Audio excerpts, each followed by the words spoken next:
I had just gone through Je venais tout juste de traverser un divorce et c'était un divorce un peu compliqué. Il y avait beaucoup d'abus au plan émotionnel de la part de mon ex-mari. Ce soir-là, j'ai mis les garçons au lit de bonne heure et je suis allée me brosser les dents. J'étais sur le point d'aller me coucher tôt quand tout à coup j'ai entendu une voix audible dans la salle de bain. Et j'ai pensé, oh mon Dieu, est-ce mon mari? Est-il une nouvelle fois en train de pénétrer dans la maison par effraction? J'ai fait le tour de la maison et je suis allée dans le garage, mais toutes les portes étaient fermées. Tout était normal. Alors j'ai pensé, c'est vraiment étrange. Je suis alors remontée à l'étage et j'ai repris le brossage de mes dents.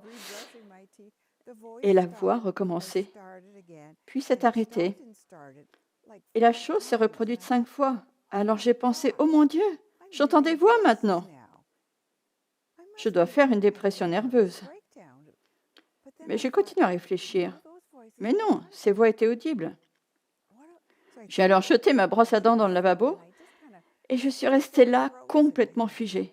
Et j'ai dit, très bien, j'écoute. Et j'étais là figée. Et la voix a recommencé. Mais cette fois-ci, elle a répété le psaume 23. Et à 3/4 du psaume, je savais que c'était Jésus. Et je comprenais qu'il m'aimait, malgré tout mon péché et toute la douleur dans laquelle je me trouvais. Alors j'ai pensé, oh, cette joie qui bouillonne dans mon cœur. Une Bible, je sais que j'en ai une. Et j'ai trouvé ma Bible, celle de ma confirmation. Elle était blanche avec une fermeture éclair. Elle se trouvait dans le tiroir du bas de ma commode. Je l'ai sortie et je savais qu'il s'agissait du psaume 23. Alors je l'ai lu et lu encore. Le Seigneur est mon berger, je ne manquerai de rien. Il me fait reposer dans de verts pâturages. Il restaure mon âme. Et plus je lisais, plus ça bouillonnait. Et il y avait une telle joie dans mon cœur. 2 semaines après avoir entendu la voix audible de Jésus qui m'avait lu le psaume 23 dans ma salle de bain, j'étais née de nouveau, même si je ne connaissais pas cette terminologie. 3 ans plus tôt, un de mes amis m'avait invité à me rendre à une réunion de Kathryn Coleman. C'était une femme évangéliste avec un don de guérison merveilleux et puissant. Mais durant tout ce temps, j'ai dit, si je vais à l'église, j'irai dans la mienne. Pourquoi dois-je aller à Londres? Quoi qu'il en soit, cette année, Dieu soit loué, sa persévérance et son amour ont payé. La personne m'a à nouveau demandé, et c'était environ 2 semaines après avoir entendu Jésus dans la salle de bain. Et j'ai dit, oui, ce qui l'a surpris. Et elle a dit, tu veux vraiment y aller? J'ai répondu, oui, je le veux. Je ne lui avais pas dit ce qui s'était passé, car elle allait me croire folle. Je n'avais pas les mots pour expliquer ça, mais je savais que Jésus m'aimait. Et donc, pour ne pas attendre, nous sommes allés dans la chorale de Catherine. Nous n'avions qu'à chanter. Mais durant cette réunion, la présence du Saint-Esprit était tellement palpable. Et je ne connaissais pas grand-chose du Saint-Esprit. Mais à l'intérieur, je le ressentais. Wow, j'étais si touchée. Je pleurais, alors que je n'avais pas particulièrement de raison de pleurer. C'est juste que je ressentais sa présence. Nous avons commencé à chanter un chant. Et Catherine a passé les 40 minutes suivantes à parler de la 3e personne de la Trinité, le Saint-Esprit. Et ça a tellement impacté ma vie. Parce qu'elle disait, le Saint-Esprit est plus réel à mon cœur que tout être humain. Et je me suis dit, quoi? Mais de quoi parle-t-elle? Je sais à peine qui est le Saint-Esprit. Car dans l'Église, c'est Dieu le Père, le Fils de Dieu et le Saint-Esprit. Mais on n'avait jamais parlé, jamais expliqué. Je ne savais pas que le Saint-Esprit était une personne et qu'on pouvait le connaître. Et elle a continué cette réunion de miracles. Un petit enfant avec 2 pieds beaux fut guéri et se mit à guérir sur l'estrade. C'était juste des miracles incroyables que Jésus avait accompli ce soir-là. Et elle a adressé un appel à s'approcher sur le devant pour accepter Jésus dans son cœur. Alors j'ai réalisé que c'était ce que j'avais vécu dans ma salle de bain et que j'étais vraiment née de nouveau. Et si j'étais morte avant même d'aller voir Catherine, je serais allée au ciel parce que Jésus est descendu dans mon cœur. Oh, c'est un incroyable changement. J'ai vécu une puissante rencontre avec Dieu quand je suis allé pour la première fois en Israël en 1974, grâce au ministère de David Duplessis. Il a parlé de l'amour de Dieu, mais d'une manière et à un moment de ma vie où, dans ma marche avec le Seigneur, j'en avais tellement besoin. Et là, en public, je me suis effondré. J'étais en sanglots et je ne pouvais plus m'arrêter. J'étais tellement bouleversé par son message concernant l'amour du Père. J'étais venu en Israël avec une telle faim. J'avais beaucoup d'attentes. Et se trouver en Israël, sur la terre promise, pour la première fois, j'avais passé 3 semaines dans le jeûne et je voulais être prêt pour rencontrer Dieu. Et waouh, il ne m'a pas raté. J'étais perdu. Et au cours de la nuit, après une journée de visite touristique et de conférences, je ne parvenais pas à dormir car des vagues d'amour se déversaient du ciel sur ma vie. C'était ainsi, nuit après nuit. Et je crois que j'ai dû dormir 5 ou 6 heures durant la semaine où nous étions là-bas. Mais l'amour de Dieu était si intense. Je me souviens même avoir prié, Seigneur, ne déverse pas davantage, car je ne pourrai survivre. Au moment du retour, dans l'avion à 30 000 pieds, nous pleurions en disant, oh Dieu, nous ne pouvons plus consacrer toute notre vie aux affaires. Nous devons entrer dans le ministère. Ouvre-nous les portes et nous ferons tout pour toi. Et le Seigneur m'a répondu, c'est bien, je veux que vous vous rendiez dans la ville où Carole est née, à Stratford, dans la province de l'Ontario, et que vous commenciez une église charismatique là-bas. Car il n'y en avait pas vraiment là-bas. Il y avait des églises évangéliques, pentecôtistes, mais pas d'église charismatique. Alors nous avons dit, OK, et nous sommes partis et nous avons commencé. Et le Seigneur a commencé à nous bénir. C'était incroyable. Je me souviens avoir dit à ma mère, « Maman, 7 jeunes encore se sont convertis la semaine dernière. » Et elle me disait, « Waouh, c'est phénoménal, c'est incroyable. » Et nous ne savions pas vraiment ce que nous faisions. Nous ne faisions que parler de Jésus, mais à cause de notre rencontre avec l'amour de Dieu, nous voulions une église où règne l'amour et nous disions à tout le monde que Dieu les aime. On disait, je vous aime comme vous êtes, alors venez comme vous êtes, mais il vous aime trop pour vous laisser comme vous êtes. Nous avons donc commencé notre église à Stratford et nous avons commencé à apprendre au sujet de l'amour de Dieu, la puissance du Saint-Esprit et la façon d'entendre sa voix. C'est ce que nous faisions. Ainsi, Carole et moi, nous avons rassemblé des gens autour de nous et nous leur avons appris tout ce que nous savions. Et alors que nous nous appuyons sur le Seigneur, il est tombé sur nous de façon surnaturelle, dans une toute autre dimension. Comme Carole l'a si bien dit, nous étions si admiratifs du ministère de Catherine Kuhlman, mais aussi celui de Béline et d'autres ministères qui exerçaient avec une telle puissance. Mais ce n'était pas quelque chose auquel nous étions habitués. Et quand nous avons évolué dans ce sens, Dieu a commencé à agir. Et parfois, ça a bougé de façon si intense que j'avais peur que ce soit désordonné, que ça devienne bizarre. Et ça nous faisait un peu peur. Et j'en suis même arrivé au point où j'ai dit, d'accord les gars, je ne veux plus que vous priez les uns pour les autres. À partir de maintenant, c'est seulement Carole et moi qui allons prier. Et en fait, j'ai fait une grosse erreur car j'ai tout arrêté en disant, à partir de maintenant, c'est nous qui assurons la prière. Et il n'a fallu que 2 semaines pour que le Saint-Esprit cesse de venir à notre rencontre graduellement. Alors, tout s'est arrêté. Oh, je me suis interrogé, qu'est-ce que j'ai fait? Qu'est-ce qui s'est passé? Alors j'ai dit, Seigneur, j'ai fait une terrible erreur. Seigneur, pardonne-moi.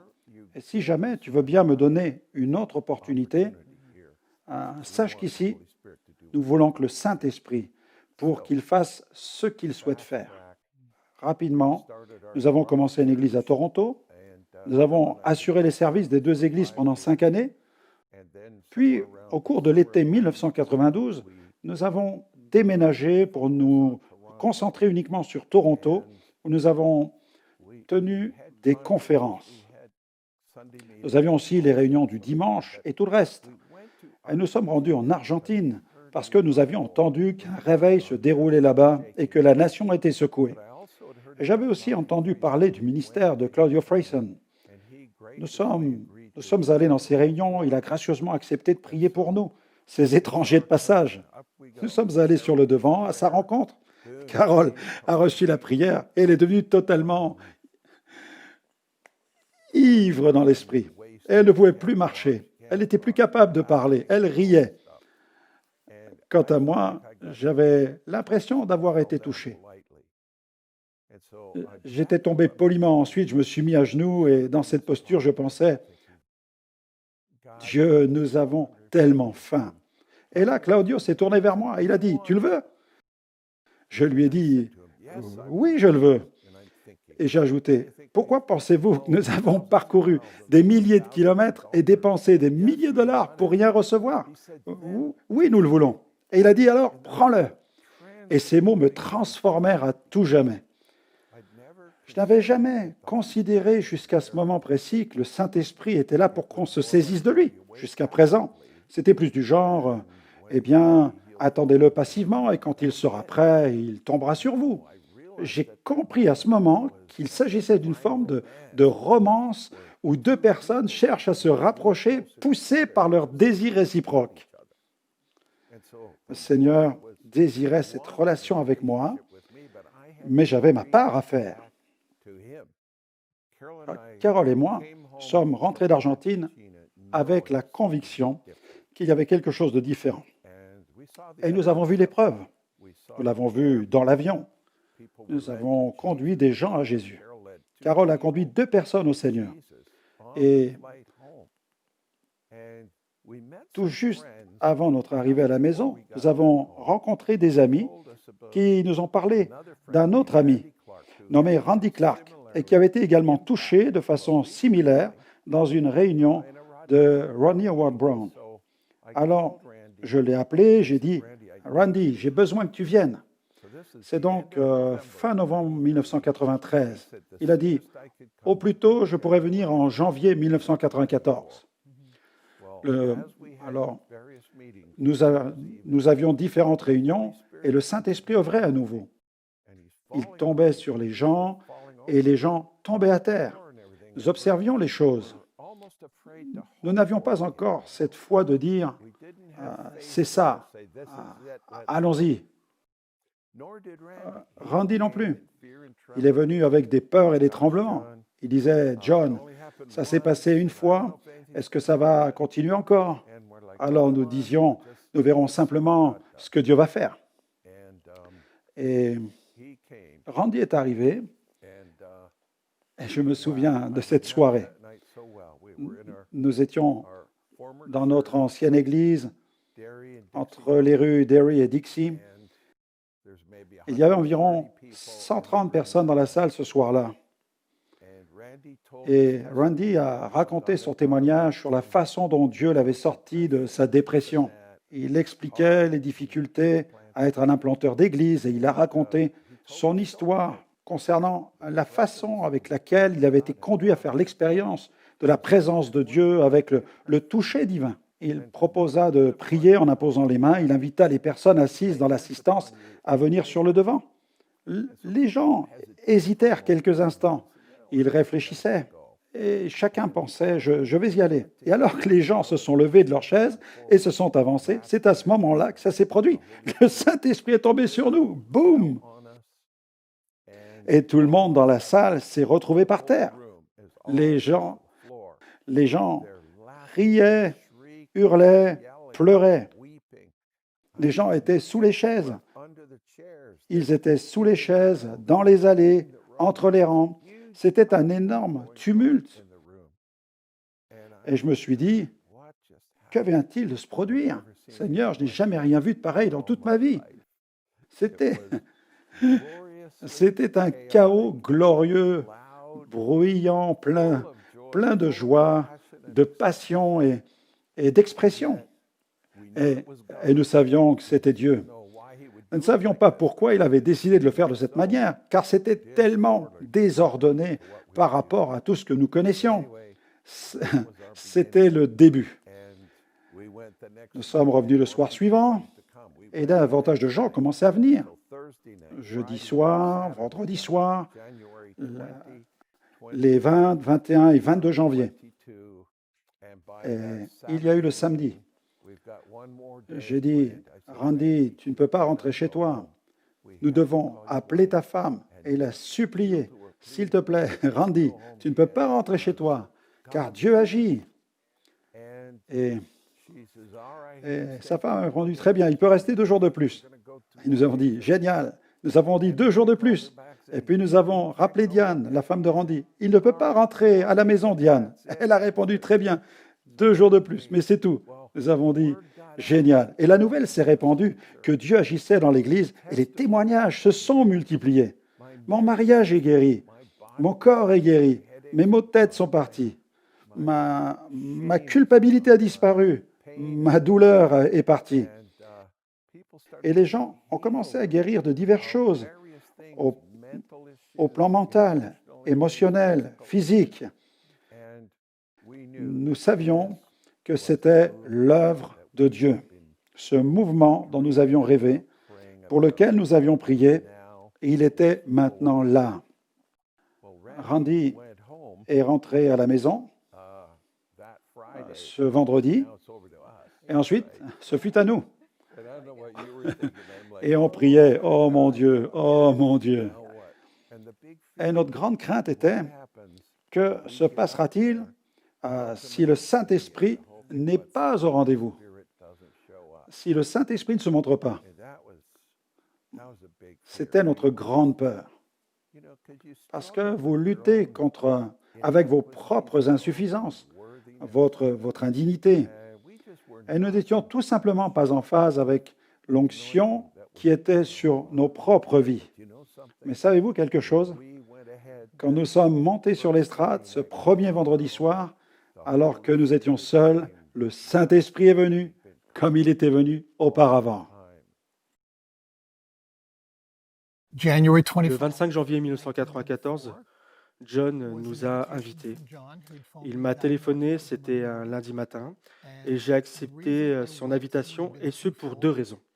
La première c'est que John avait dit qu'il devait transporter les gens hors des réunions, et ce qui a excité ma curiosité, car en réalité, ce n'était pas du tout dans nos habitudes. Nous venons d'un arrière-plan évangélique plutôt conservateur, et l'autre raison pour laquelle j'ai dit oui à John lors de cet appel téléphonique était que je n'allais pas bien du tout intérieurement en tant que chrétien. Je n'étais pas bien en tant que père, pas bien en tant que mari. Et quelque chose dans mon esprit me disait, je dois dire oui, je dois aller à cette réunion. Et c'est pourquoi nous y sommes allés. Lors de la première réunion, le lundi 25 janvier, nous sommes arrivés un peu plus tôt, avant la foule, et nous nous sommes assis au dernier rang, comme des bons baptistes, tout près de la porte. J'ai commencé un peu à paniquer alors que la réunion n'avait pas encore commencé. Les gens se manifestaient, les gens riaient, pleuraient, tremblaient, et je pensais, John Arnott a rassemblé les personnes les plus dysfonctionnelles, névrotiques et désordonnées que j'ai jamais vues. Que Dieu bénisse John d'aimer ces personnes qui ont besoin d'aide. C'était si perturbant. L'adoration était merveilleuse, mais je ne pouvais pas rester concentré sur l'adoration. Les témoignages étaient bizarres, partagés par des personnes qui ne pouvaient pas terminer leurs histoires. Elles riaient, pleuraient, Tout le monde se moquait d'elle dans l'assemblée et riait alors que les gens partageaient leur histoire.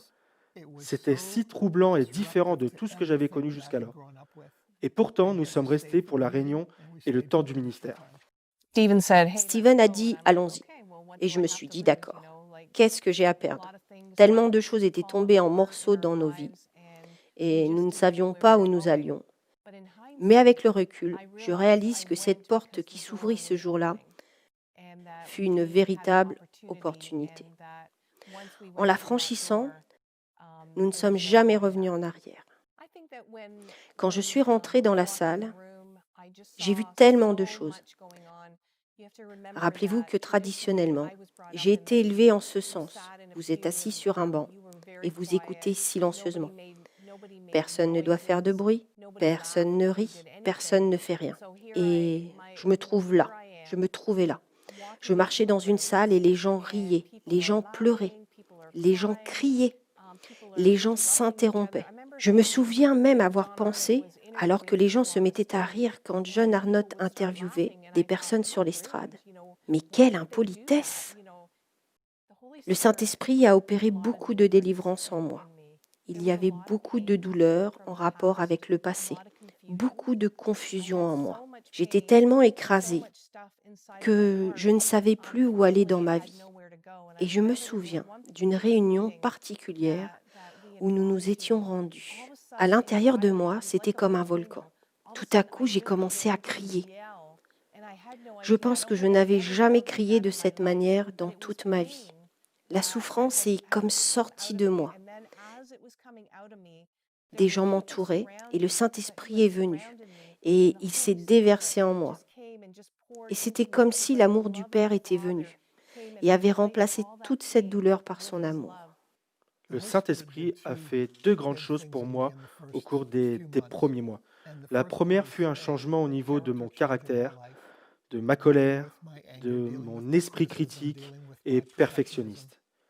J'étais très critique à l'égard de Sandra et de mes enfants. Une transformation intérieure a commencé à se produire. Une transformation intérieure a commencé à se produire. Et la deuxième chose fut que j'ai réalisé que Dieu commençait à m'utiliser. J'avais toujours rêvé, quand j'étais enfant, d'accomplir des signes et des prodiges, de faire des miracles, et cela ne s'était jamais produit auparavant. Et là, j'ai réalisé que l'onction de Dieu était entre mes mains. Et quand on m'a donné l'opportunité de prier pour les gens, premièrement, j'ai prié pour qu'ils soient remplis du Saint-Esprit, ce qui est une chose étonnante à vivre. Lorsque vous touchez quelqu'un, vous posez votre main sur la personne, et quand vous dites « Viens Saint-Esprit », cela a été un choc que Dieu m'utilise. Puis les gens ont commencé à être guéris quand j'ai commencé à prier pour eux. J'ai alors réalisé que Dieu m'avait donné une onction pour guérir les malades. J'aime vraiment ça. Dieu m'utilise. Je me souviens, nous étions au lit. Il était tard ce soir-là. Nous lisions un magazine officiel des Assemblées de Dieu. Il y avait un petit rapport dedans sur quelque chose qui se passait dans la petite église de Toronto. Au même moment où nous lisions cela, le téléphone a sonné. C'était Benny et Suzanne Hine. Benny a dit « Il s'est passé quelque chose à Toronto avec mon ami Johnny Arnott. Je pense que vous devriez aller voir ce qui se passe. » Notre église nous a alors envoyés à Toronto. Nous sommes arrivés là-bas, accompagnés de notre responsable de jeunesse. Nous avons pris nos chambres dans un hôtel, le White Knight, Chevalier Blanc, et nous avons loué un véhicule. Nous nous sommes ensuite rendus dans ce bâtiment plutôt petit et nous avons été totalement étonnés des files de personnes qui attendaient pour entrer. Mais nous sommes entrés et nous sommes allés nous asseoir rapidement. Après quelques minutes, une personne en charge de la sécurité m'a tapé sur l'épaule en me posant cette question. « Êtes-vous Ken et Louis Gott ?» J'ai répondu « Oui, c'est nous. » Il a continué. « John Arnott est dans le couloir et il aimerait vous voir. » Alors j'ai dit « Mais John Arnott ne nous connaît pas. » La personne a continué en disant « Avant de passer à notre réunion, Il voudrait vous rencontrer. Et donc, nous sommes allés où il était. Bonjour, je m'appelle John Arnott. Nous nous sommes présentés. Nous sommes Ken et Lois d'Angleterre. Je sais qui vous êtes. On m'a dit que vous seriez ici. Comment cela? Eh bien, Benny Hinn m'a appelé et m'a dit, mes bons amis Ken et Lois Scott d'Angleterre vont participer à vos réunions. Pouvez-vous vous assurer qu'ils vont bien, qu'ils sont bien accueillis et simplement vous en occuper? Et donc, ce que John faisait était juste de faire ce que Benny lui avait demandé de faire. Nous avons parlé un peu et John a dit, écoutez, avant de retourner là-bas, puis-je prier pour vous?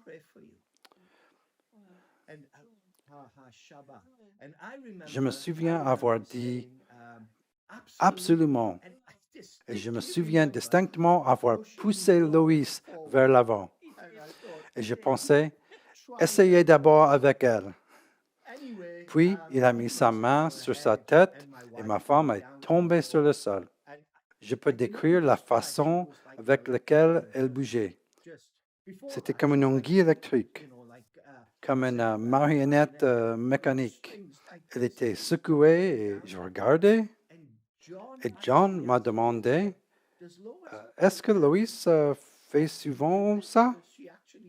J'ai dit, John, jamais, jamais, jamais. C'est ma femme. Si elle avait déjà fait cela, je le saurais. Elle ne l'a jamais fait depuis tout ce temps que je la connais. Et il a prié pour moi. Et j'ai senti le feu de Dieu. Je l'ai senti dans ses mains. C'est parti du haut de ma tête jusqu'à la plante de mes pieds. Et je suis tombé. Et je brûlais. Mais j'ai reçu une vision profonde pendant que j'étais à terre. C'était dans le couloir de la première église de Toronto. J'ai vu la carte de l'Europe. C'était comme si j'avais une vue au vol d'oiseau, une vue du ciel, ou plutôt une vue satellite. Je pouvais voir les frontières. Et puis, j'ai senti la carte bouger dans la paume de mes mains.